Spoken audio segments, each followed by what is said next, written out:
everyone. Thank you so much for joining. Let's see. Just want to make sure everyone can see my screen. Can you hear me okay? Yes. Perfect. Awesome. Thank you, everyone, for being here. Super excited to host this webinar session today. Very excited to be sharing some of the tips and strategies when you're crafting your resume, right? For when you're applying for a remote job with the U.S. business. So it's going to be very interesting to go over just like some tips and tricks that I have for you today. I'm going to wait a little bit for everyone else to join this meeting today, but I'm definitely super excited to see a lot of you joining today. And to start, I guess I can start by just introducing myself so that you can get to know me a little bit better before I dive into all the content that I have for you today. So my name is Sophia, and I am the recruiting manager at Hire Latam, which is a recruiting agency that specializes in matching top talent in Latin America with opportunities in the States. So that's what we do. If you haven't applied for a job with us yet, I invite all of you to dive into our careers page so that you can see all the opportunities that we have for you. If you have already and you're in the process, also super exciting. But just to give you a little bit of context, that's what we do at Hire Latam. And obviously, my role within the company is I am the recruiting manager. I have a lot of experience in recruiting, so that's why I am going to share some recruiting tips with you today, specifically about crafting the resume before you submit your job application, right? So that's what the webinar is going to be about today. And I guess I can start with the session. And today's agenda, just to give you a little bit of context, I'm just going to go over understanding a little bit about like the needs of U.S. companies before we dive into the crafting the resume part. So then after that, I'm going to give you some interesting statistics about how recruiters evaluate candidate resumes, just some fun facts that I'm going to throw out there so that you can get an idea of what happens when a recruiter is evaluating your resume. And then after that, I am going to give you obviously some resume formatting tips, then crafting your resume, right, which is the most important part of the session. I am going to show you a resume example, and then we'll go over everything that it has so that you can obviously build your own in a way that's similar to the one that I'm going to show you today. And then towards the end of the webinar, we are going to do a Q&A session in case you have any questions about how to craft your resume or what tools to use, or any questions you might have in regards to Hire Latam or remote jobs or U.S. businesses. I'm definitely going to be doing a Q&A session to help you with that. So to start, one second. Here we go. So understanding the needs of U.S. companies and businesses, right? Which is something that's very important. Number one, I just want to give a quick overview of like the key characteristics that the U.S. businesses are looking for in remote candidates.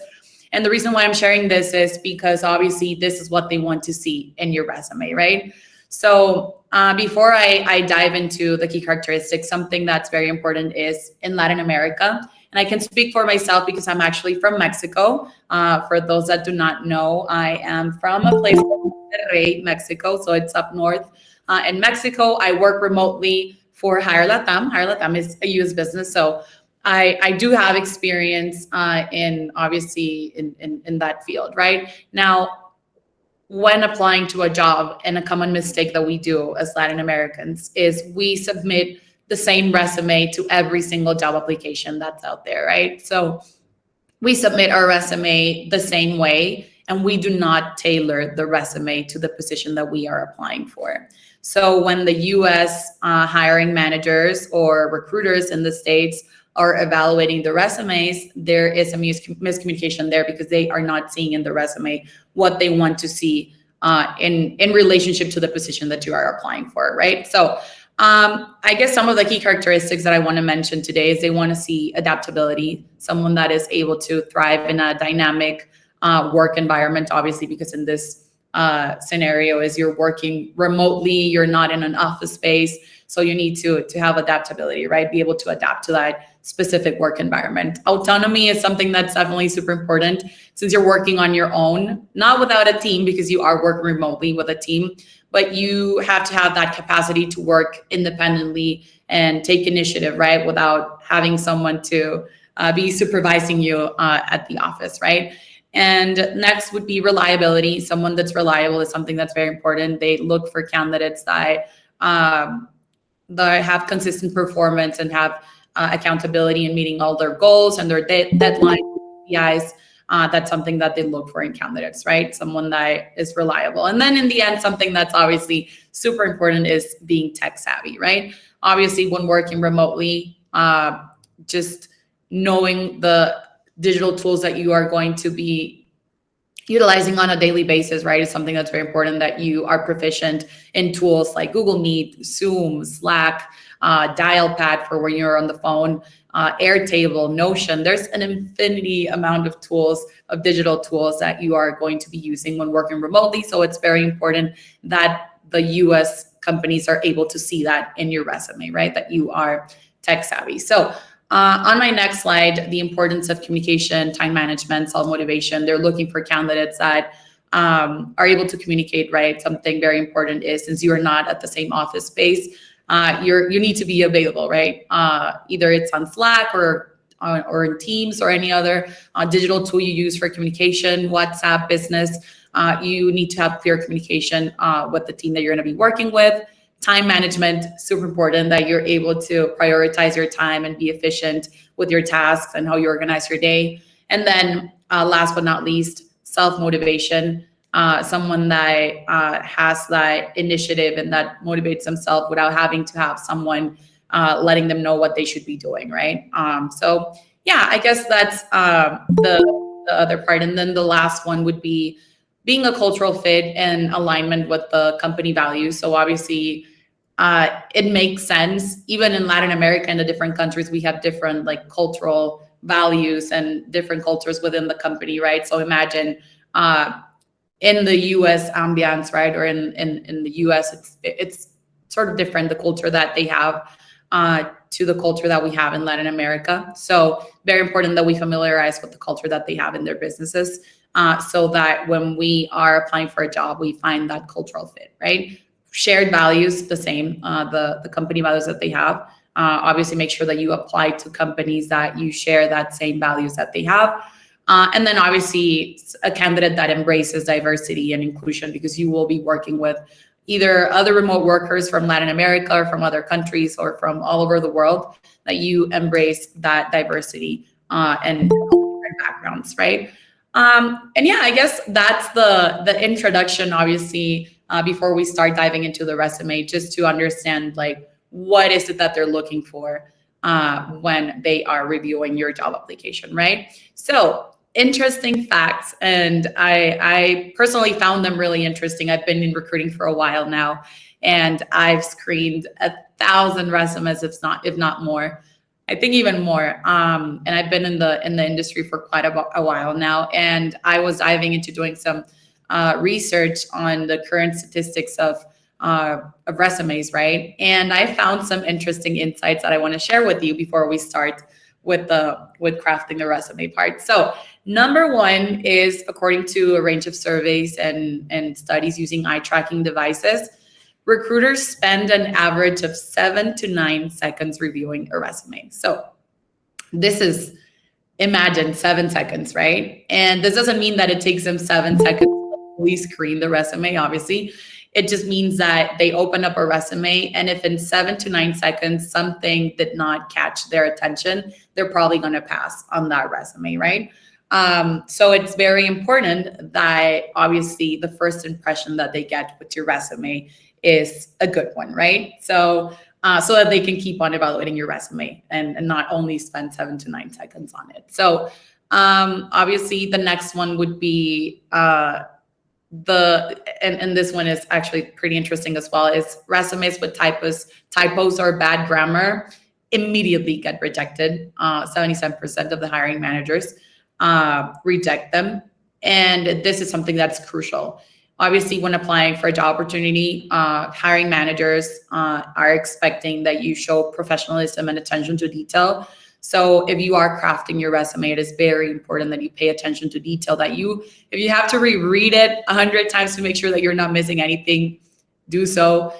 And there are 1,000 tools also with artificial intelligence, Grammarly, and a bunch of tools that you can use to make sure that you have no spelling mistakes, that you have no typos, and that everything is well written and that it looks professional, right? When reading through a resume, if you see typos, then as a recruiter, what you think of is if they did not pay attention, right, to their resume, then when crafting an email to an important CEO, or when redacting, for example, like a contract or something, and like as a legal assistant, if they don't have that attention to detail, then they might not be a good fit. So we are going to immediately disqualify those resumes, right? And even more now that artificial intelligence is a thing in recruiting, it's not even the recruiter that's evaluating the bad grammar or the typos. Like those resumes get screened by an artificial intelligence tool. And if the AI is set up to find typos and bad grammar and immediately reject those resumes, that's going to happen, right? So it's very important that you do take that into consideration. Only 3% of resumes will result in an interview. And this is a statistic by Forbes, which is quite interesting as well. So again, like I mentioned, this is your presentation card. This is the first impression that you get with the hiring manager, with the recruiter. So it's very important that you stand out, right? And then 55% of the recruiters say that the biggest mistake job seekers make on their resumes is not tailoring their resume to the specific job they are applying. So this is, again, something that is very important. And this is, I guess, the reason why we are doing this webinar today, because we do have that common mistake that when we apply to different positions, different jobs, we send out the same resume and not tailor it to the specific role that we are applying for. So I'm going to help you with that today so that you don't make that mistake, and so that when you send your next job application, your resume is perfect and it definitely makes it to that final interview stage, right? So to start with that part, I'm going to give you some resume formatting tips that I find from all. I mean, it's an extensive list, right? And it would be a never-ending session if I start telling you what you should have on your resume and what you should not, because obviously your resume is something that you can make it unique. You can make it your own. You can add a picture. You cannot add a picture. You can make it colorful. You can make it more aesthetic. You can do it black and white. It depends. That's going to be up to you. But at least these are the ones that I find the most important. So number one, a clean and professional layout with a consistent formatting. So obviously a resume that has different types of like formats, and some of it is in like capital letters, and some of it is in a different type of that it looks messy. It's probably going to give that impression, right? So just make sure that it looks clean, that it looks professional, and that it's easy to read, right? Now, when you are giving information about like your responsibilities in a role or like the skill set that you have, I would definitely recommend opting out for like bullet points instead of like a big paragraph talking about what you did at a company, because that's, again, more, it's easier to read, right? When you use bullet points or when you highlight like certain achievements or like the titles, right? 3, again, tailor your resume to the job description, like emphasize your skills and your experience, and when you're crafting it, right, to the position that you are going to apply for. Keep it concise. Try to aim for 1 page. That's why we always say, right, try and keep it in 1 single page, right? Sometimes recruiters are in a hurry and they'll just review the first page and won't dive into a resume that's 10 pages long, right? So try and keep it 1 page. Obviously, if you have extensive experience and you've been working for the past 15 years in different like industries and companies, and you need to add that, obviously it can be more than 1 page. Definitely don't erase anything from your resume just because you want to keep it in 1 page. If you feel like what you're going to add is going to make your resume special and it's going to be tailored to the position that you're applying for, then definitely add it, although it makes it a 2-page long resume, right? And last but not least, proofreading for spelling and grammar. Like I mentioned, very important that before you submit it, you make sure that you that it has everything with the correct spelling and the correct grammar, right? Now, for the fun part of the session, I'm going to show you a resume that I shared with the rest of my team, with the rest of the recruiters, and I myself find personally very, I'm going to say, I want to say perfect, but nothing's perfect, right? But it includes everything that it has to have, right? And it is a type of resume that has been successful when we present candidates with our clients. Usually the candidates that get hired have a similar type of resume, like the one I'm going to show you next. So definitely take notes. And towards the end, I am also going to show you just some of the tools that you can use to craft a resume like this, that you can do it online. So yeah, let's start with this part of the session.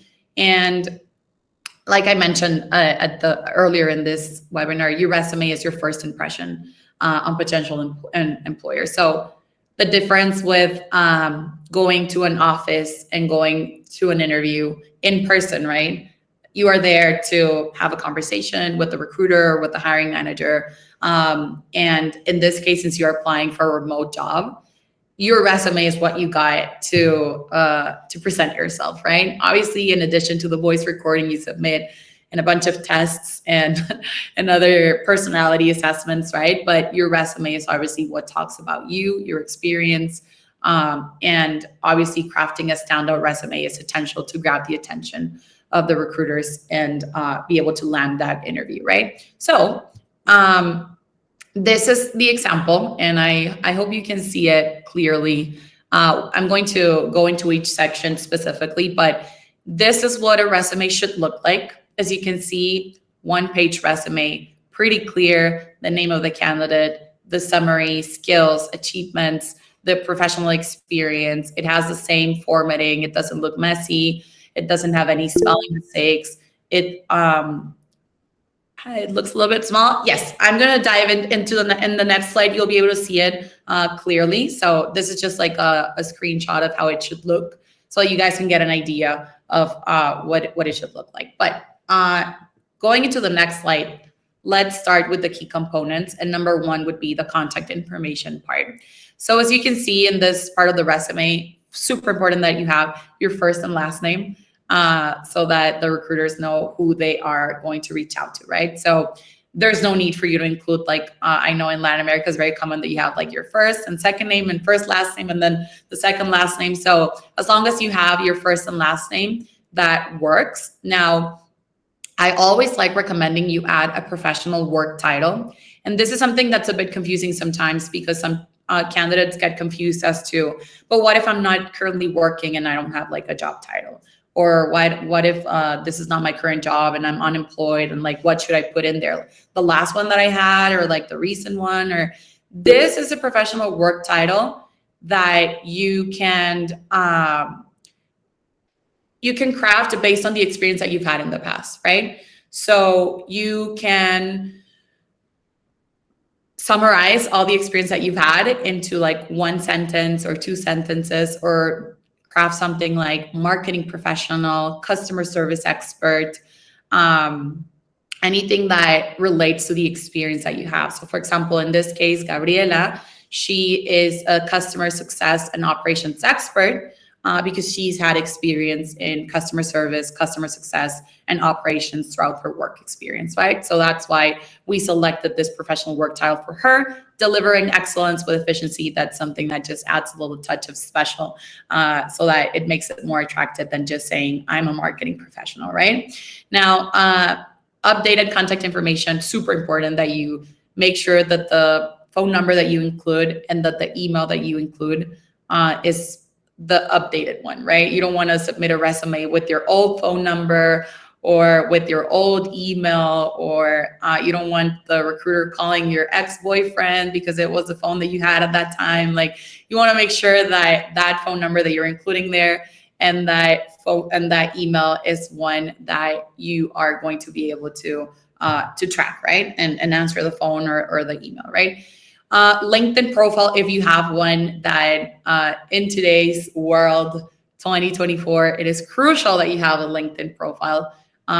Even if you don't have any experience at all, make sure that you have a LinkedIn profile with your information, with your name, with your education, with projects, with anything that you want to add in there, right?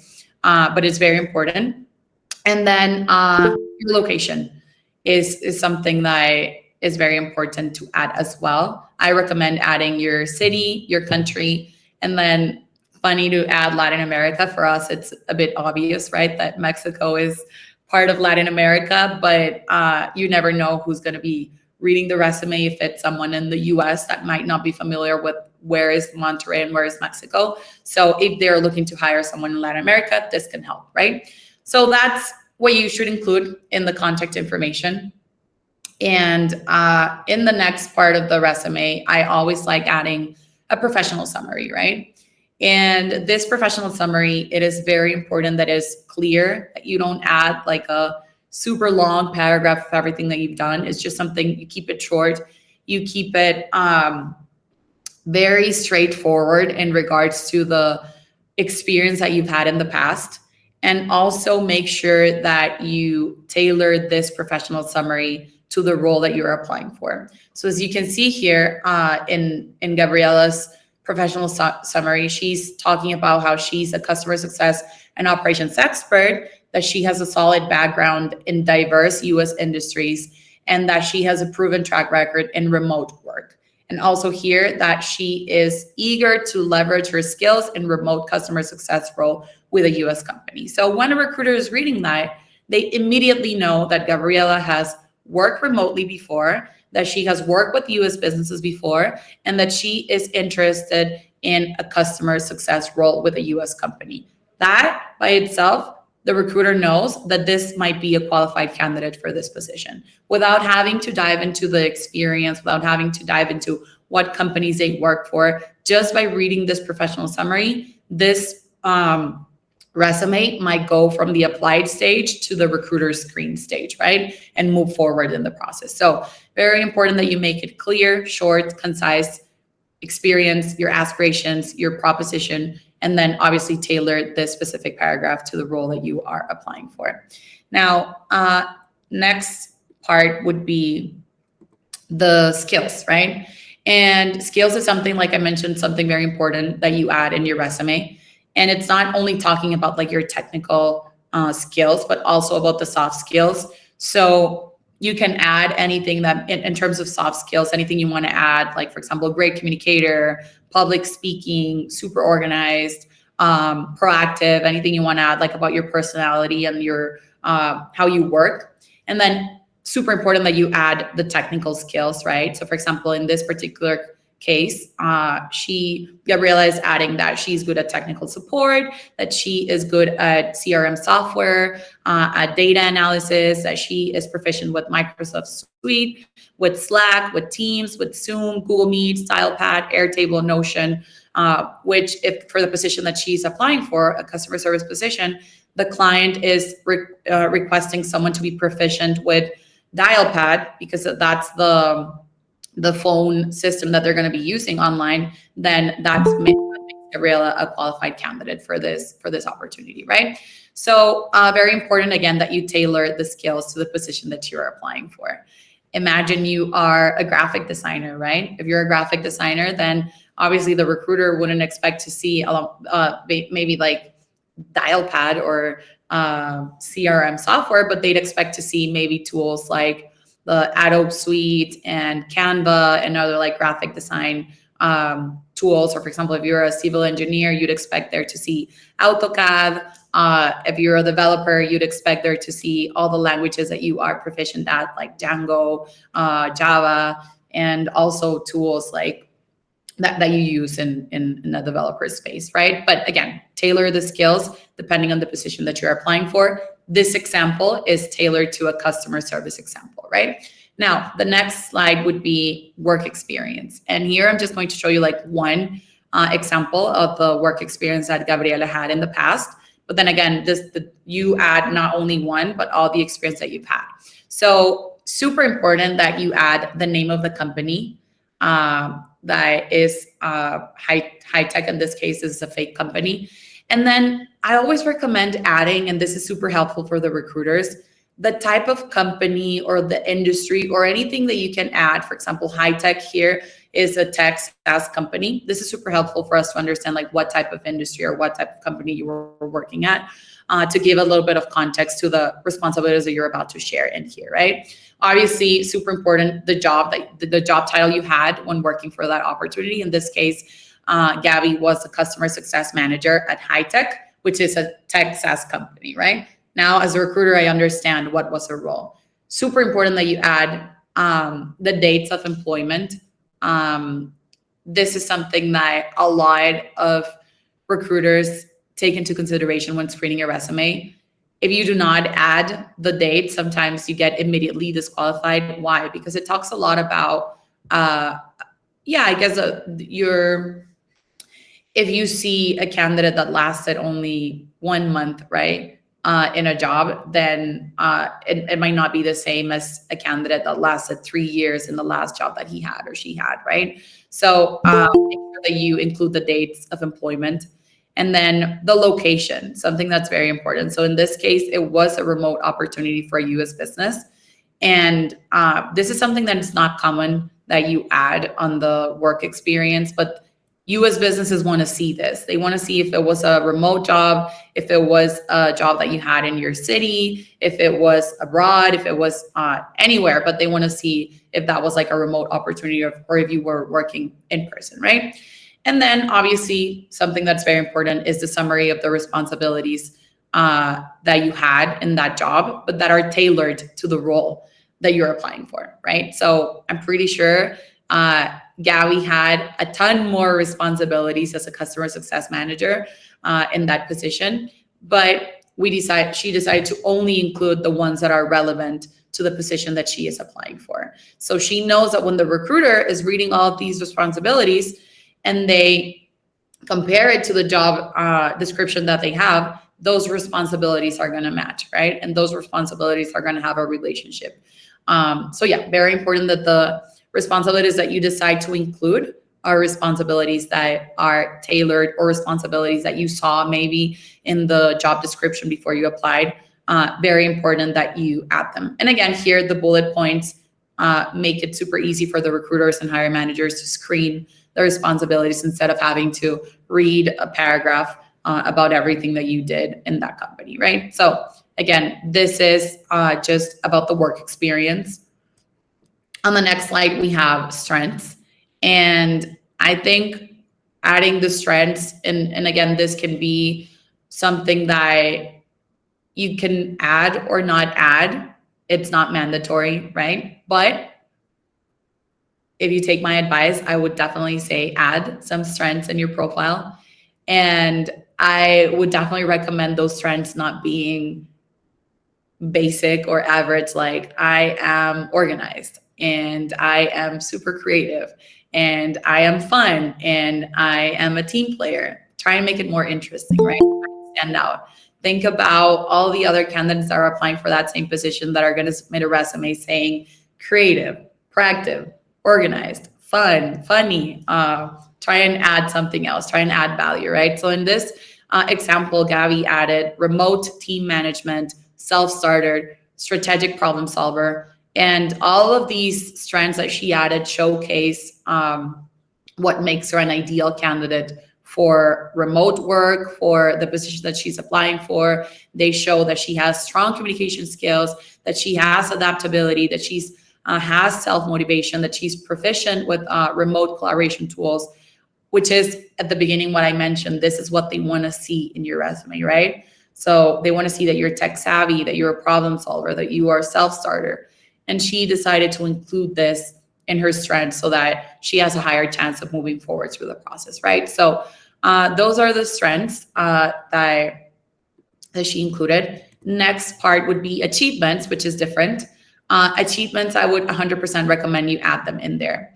And not necessarily they have to be only professional achievements. You can add in there any other courses that you've taken, any things that you've participated in, or recognitions that you've had, or any things that you consider as an accomplishment or an achievement. Super important that you add it here.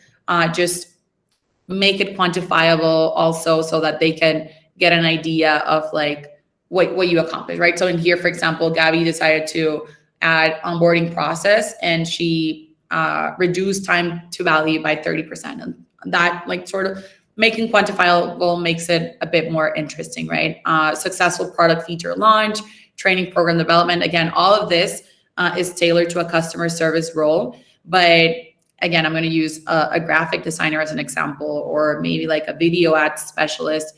If you have a recognition because you won a certain contest of like videos or like video production, or a graphic design where you submitted like a design and you got recognized by it, like anything you can add in here that adds value to your resume, this is where you should add it, right? Doesn't have to be in this format necessarily. You can make it your own. You can make it shorter, bullet points, just one sentence, but add some achievements in there so that when the recruiters are reviewing your resume, they can see a bit more than just the work experience that you've had and the skills that you have.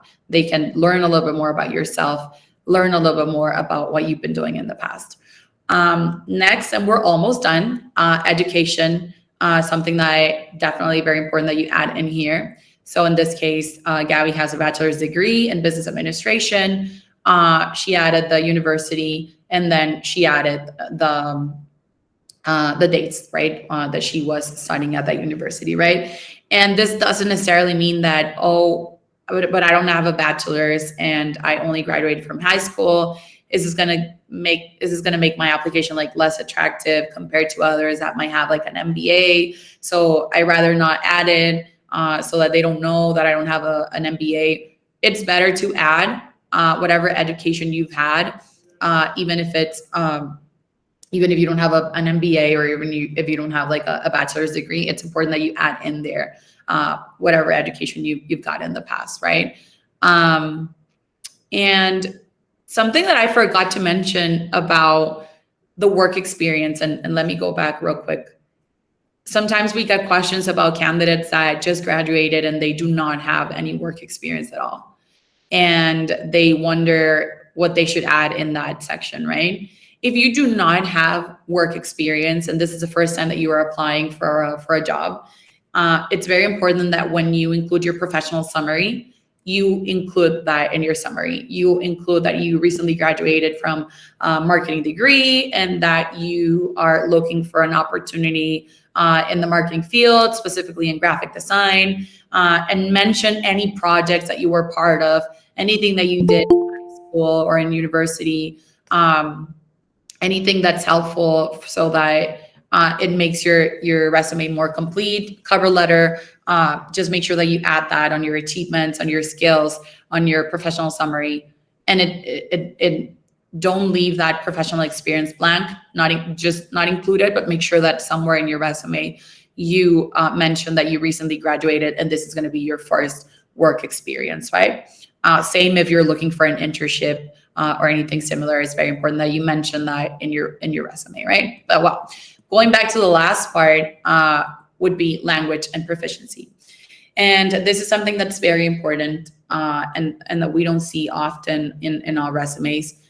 Specifically for remote opportunities with US businesses, it's very important that you add what languages you're proficient at, right?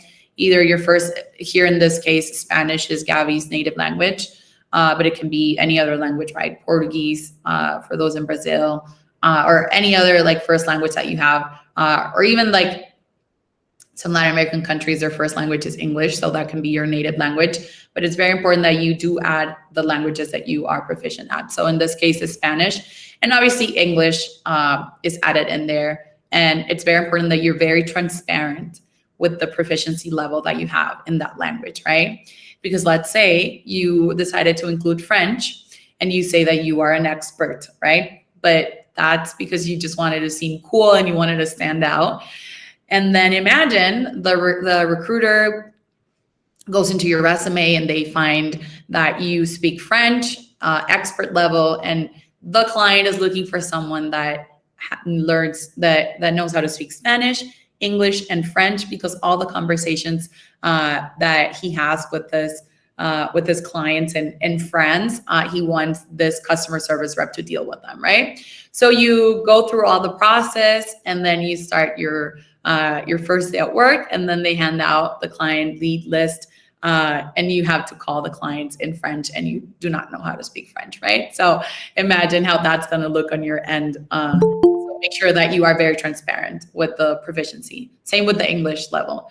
Sometimes the clients do require a certain English level for the position. So if your English level is not native, it is professional, make sure that you include that and that you are very honest with the level that you have. And it doesn't necessarily have to be proficient, professional, native. You can also include like any test that you've taken in the past, like TOEFL, and the Cambridge test, any results that you have that you can add in there to prove the level of proficiency that you have in that language. That is obviously super helpful as well. So this is the last component. And I guess, like I mentioned at the beginning, the idea is that you make your resume your own. And I'm not saying that a resume that does not look like this is a resume that is not going to be qualified. Maybe there's an amazing resume that doesn't include the achievements, but includes something else in there and makes it a qualified resume, right? This is just a resume that, based off of the candidates that have applied with us and have made it to being placed with a US business, usually their resumes look like this, right? They are resumes that look clean, that look professional, that don't have any spelling mistakes or any grammar mistakes, that have all the contact information, that have the skills, that have the experience, that have education, that have everything in there, so that when, as recruiters, we open your job application and we open this file, we can see everything that we need. And we don't have to send you an email to ask you, hey, do you have experience in JavaScript? Or I don't see it in your resume, but do you have experience in graphic design? Make sure that you include everything there to avoid that back and forth with the recruiter, right? Before you apply to the next job, make sure that you read everything in the job description before you tailor your resume.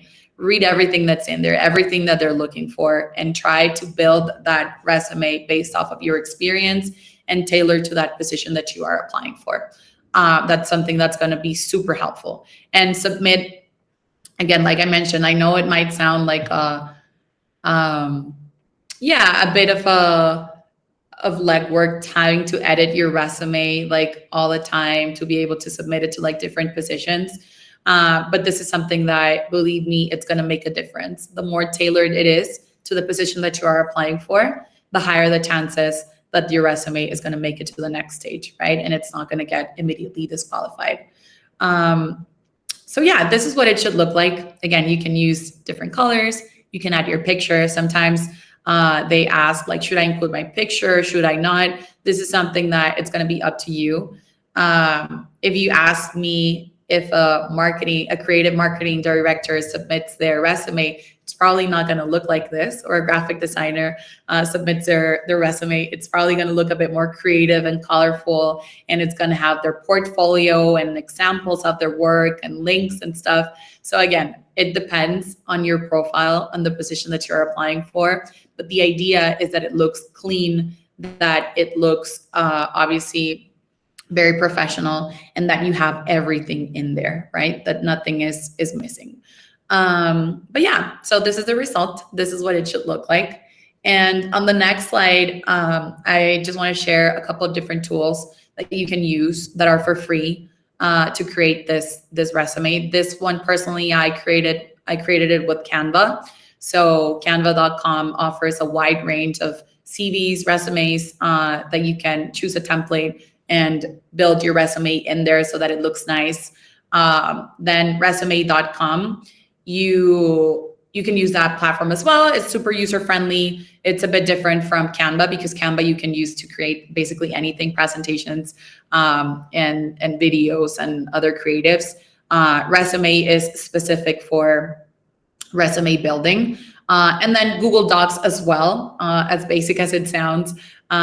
Google Docs also has different resumes, templates already in there that you can choose and edit your information on that Google Doc. But this is just some free online tools that I wanted to share. I don't know if it's possible, but I think I'm going to be able to share with everyone the resume that I crafted for Gabriela, which is obviously a fake resume, and that information in there is not legit. Don't think that I'm sharing a candidate's information in here. It's a fake profile, but I think I'm going to be able to share that with everyone in here via email so that you can have that with you and when you're building your own, and hopefully that's helpful.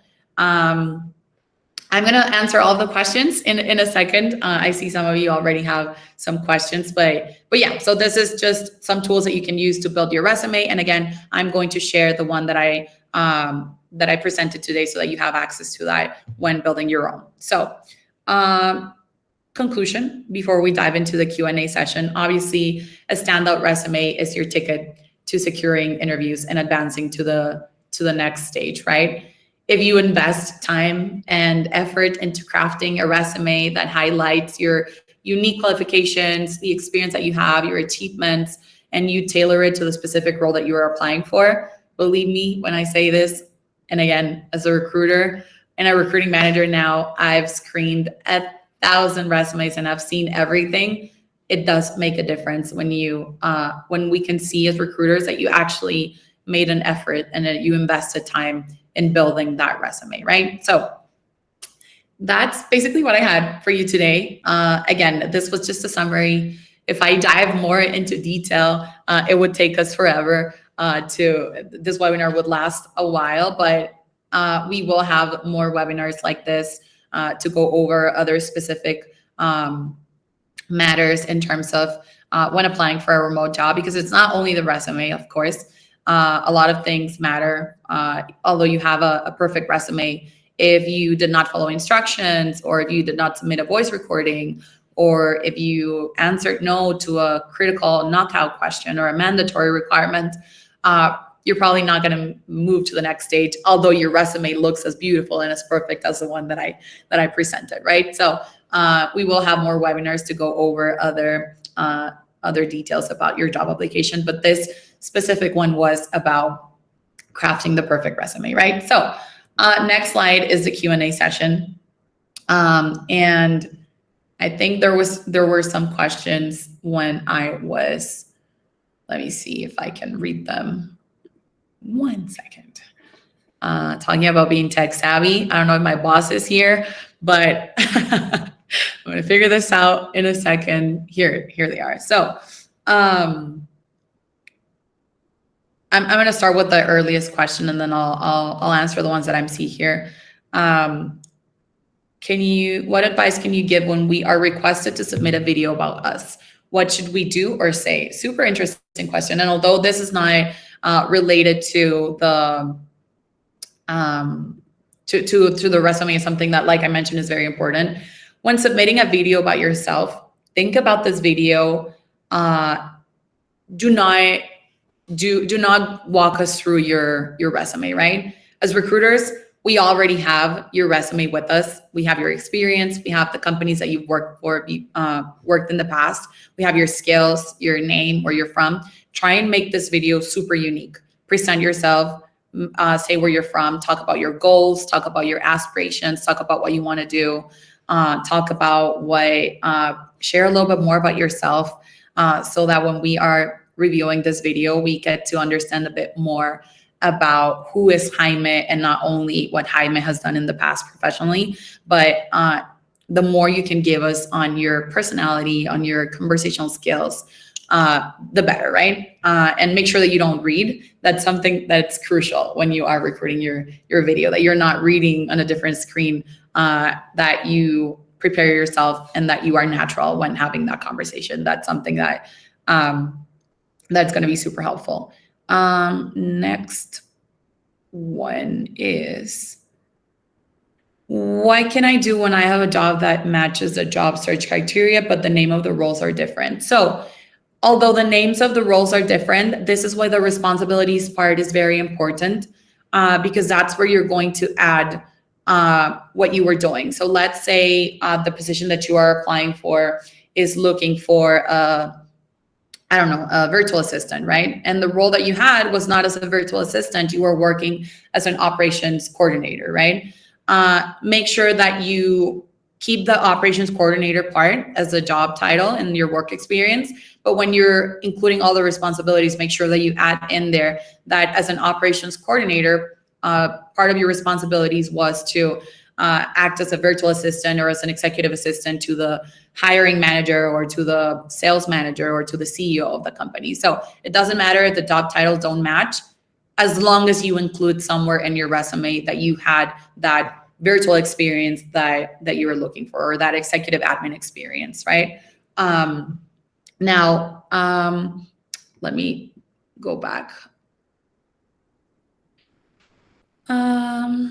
Let's see. I've been using Harvard's resume template. Is that a good one? Yes, that is a good template. Again, like I mentioned, there are tons of templates that you can find online that are super helpful.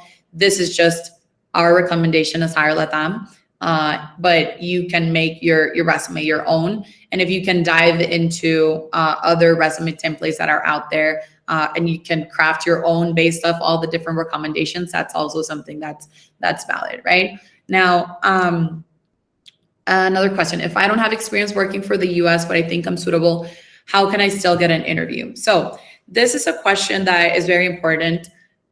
Some of the positions do require previous work experience with US businesses. Some others do not. Unfortunately, for those clients that do require previous US work experience, it is important that in your resume you do include that, right? And there's usually knockout questions that ask if you previously worked with a US business before, but there are also other opportunities that do not require previous experience working with US businesses, and those are the positions that you can apply for if you have not worked for a US business before, right? Hopefully that answers your question. What if my bachelor's degree does not match my experience and the job that I am applying for? For example, the bachelor is in nursing, but the experience is in customer service. No problem at all. So for example, my bachelor's is in marketing actually, and my resume says bachelor's in marketing. And all my experience has been in sales and in recruiting, human resources. So it really doesn't matter, right? Whatever you decided to study when you were younger and the bachelor's that you have does not determine what you have to be and what you are going to be professionally speaking, right? In this case, if you graduated from nursing school, but all your experience has been in customer service, customer success, like it doesn't really matter the bachelor's that you have with the experience that you've had. Nowadays, well, back in the days, actually, your educational experience was something that's very important. When applying for a job, it used to say like what type of degree you needed to have for you to be able to apply to that position. Nowadays, it's less common that you see that in the requirements of a job.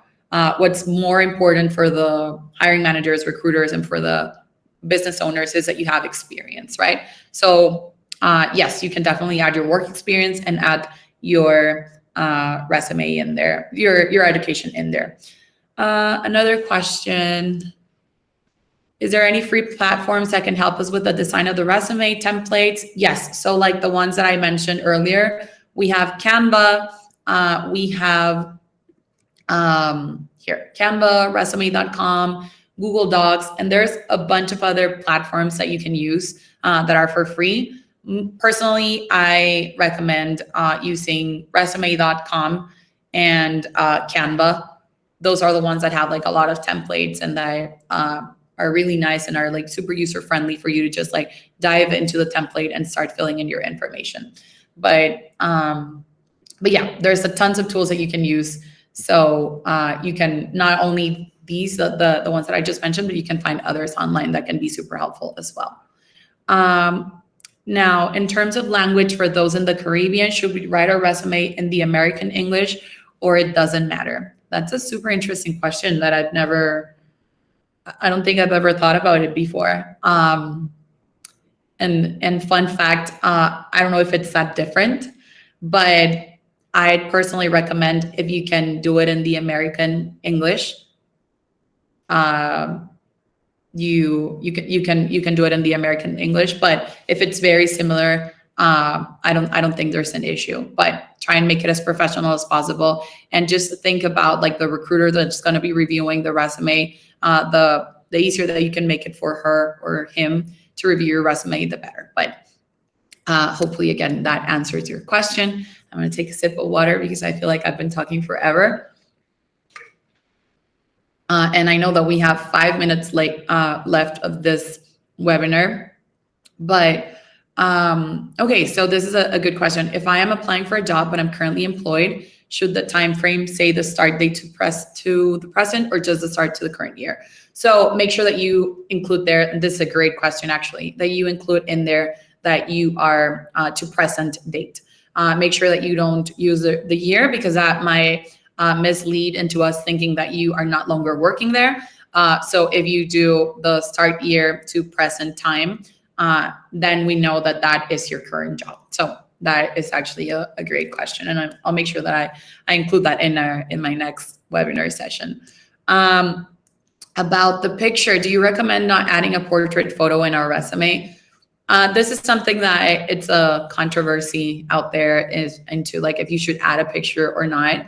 I personally believe this is up to you. We are not recruiters, and nowadays, because it doesn't have a picture, then you're not going to qualify. No, that's a lie. That's a myth. It doesn't need to have a picture for it to be a qualified resume. So if you want to add a personal touch and you want to add your picture, you can add it. If you do not want to add a picture, you do not need to add a picture. So that's, again, going to be completely up to you and how you want to craft your resume. Is there any free tool that you would recommend for checking how good or not my resume is? Yes. So there are tools online. With the artificial intelligence nowadays, it's very easy for you to submit your resume and for it to let you know if it has like spelling mistakes or if it looks messy or if you have like typos or if you can do something better. I don't have them handy right now, but I think we are going to send a recap of the session via email to everyone in here. So I'll definitely make sure that I include some tools in there that you can use to make sure that you check your resume before submitting it. So nice question as well. Now, next question. The resume that you showed us, is it okay for the softwares that analyze CVs with AI? Yes, that's a great question. Great question, Rocio. So some resumes, when they do not look very, let's say, like the one in the resume that I showed today, and I'll go back just to recap.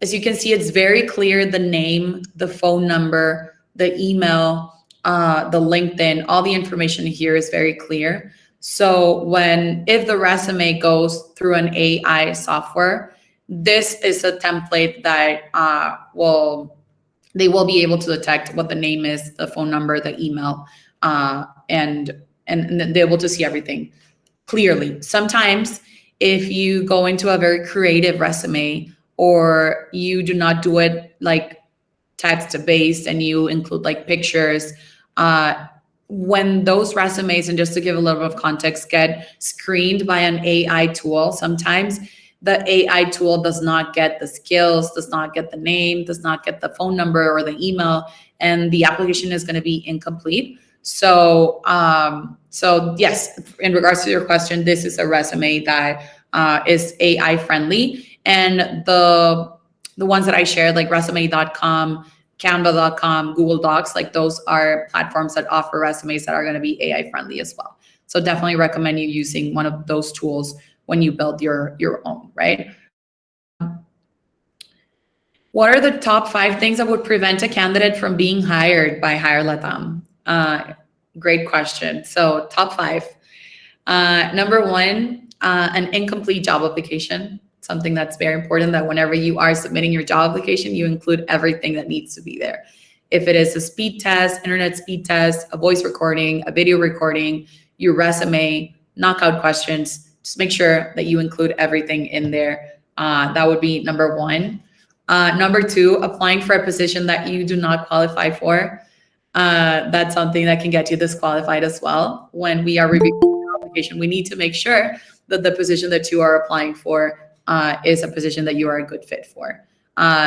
Sometimes we get candidates that decide to apply to the 50 jobs that we have open because they want to set their name out there so that we can see them and then we can take them into consideration. I would recommend not doing that. I would recommend actually taking the time to see all the jobs that we have and applying only to those that you find that you are a good fit for, right? And if you find 5, 6, 7, make sure that you only pick the top 3 jobs that you think you are a good fit for. And not only a good fit for, but that you find the most interesting, right? That you read the job description and that you actually feel excited about that application. Another thing that can get you disqualified, being unresponsive. We have a lot of candidates like that. When we reach out and we try to call you, and we send an email, but we don't get a response, or we schedule an interview and you don't show up to the interview, and then you send an email saying that you were unavailable, but that you are available now. Like, just make sure that you are professional, that if you're applying for a job, you make sure that you check your email constantly, your phone, that you go to your spam folder in case the email went to spam. And I think that's pretty much it in terms of like what we look for when we are reviewing a job application. I mean, there are more things, but in general, I would say those are the main things. Now, here, hey Sophia, thanks for the great webinar. My question: does HireLatam offer any paid services to help candidates find a job in the U.S.? So we do not. Everything that we do for the candidates is for free. We do not offer any tailored or specific like paid service to help you like land that job. But that doesn't mean that we do not do everything that we can to help you find that job, right? We have a team of recruiters that are super experienced. And every time you apply for a job opportunity, if there's any way that we can help you, like if you get disqualified for a position, and if there's any way that we can help you find like another particular opportunity, we're going to be super open to do that, right? To give you feedback and to help you find that job. All of my recruiting team, we are from Latin America. So we've been there before. We've been on the other side trying to find that remote job. So I think what we do and why we love what we do here at HireLatam is because we want to help our neighbors. We want to help our people, our family. We want to help everyone find that dream job opportunity, right? And be as happy as we are. But no paid services, but feel free also to reach out to any of us via email or via LinkedIn, or connect with us in a way so that we can help you with any questions that you might have in regards to your resume or your experience. We'll be super happy to help you with that. Great question as well. This is going to be the last question because we are running out of time. And let's see. Hi, Sophia, I'm Natalie. I have a question. I have experience with a job offer, also working with the American market, but do not have experience with remote jobs. Can I be qualified? Yes. So it doesn't mean that because you have not worked remotely before, you are not a good fit for a position, right? Sometimes working at an in-office space, you have the same skill set as someone working remotely. It might be a bit different, obviously, once you start working, the dynamics of dealing with your team, not in office, but like elsewhere, and being in communication with someone that's not like with you, but you have to do it through Slack, like that dynamic is what changes. But if you have worked with the US market, and if you have experience working with US businesses, that makes you a qualified candidate, although you have not worked remotely before.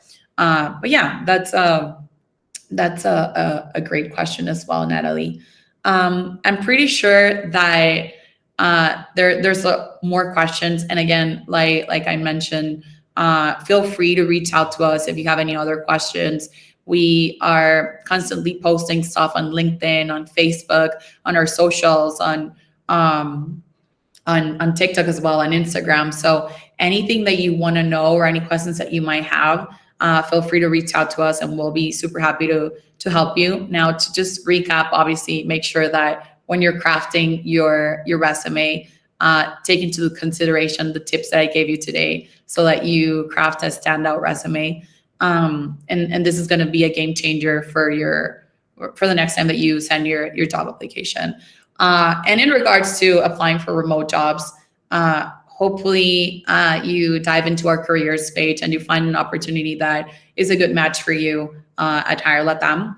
Again, we have tons of different opportunities for you, and I'm pretty sure you'll eventually find an opportunity and get placed with a U.S. client. If you have applied before and you have not made it to the final stage, or if you got rejected, like, don't give up and don't find this as like disappointing, or don't get upset, but find this as like motivation, right, to improve in whatever you missed in that first job application and get better so that you're able to land that job. And that's why we're hosting the webinars, and we're going to have a bunch more sessions to talk about what you can do to improve, right? And so that when you submit your job application and you go through a process with us, you eventually land that dream job and work with a U.S. business. But on my end, that's it for today. I really hope that everyone enjoyed the webinar and this session that I created for you guys. Thank you for all the questions. Thank you for everyone that spent a whole hour of your day with this stranger through a computer. I hope you found it super interesting. I personally find this is the first time that I host a webinar like specific to crafting a resume. So it was fun for me as well.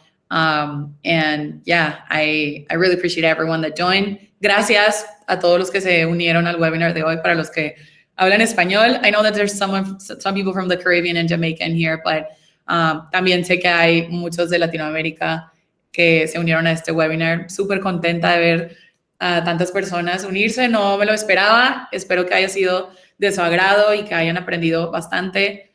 Por favor, siéntanse en confianza de mandarnos un mensaje por Facebook, de unirse a nuestros grupos, de seguirnos en LinkedIn, en Instagram, en todas nuestras redes sociales para poder que los ayudemos.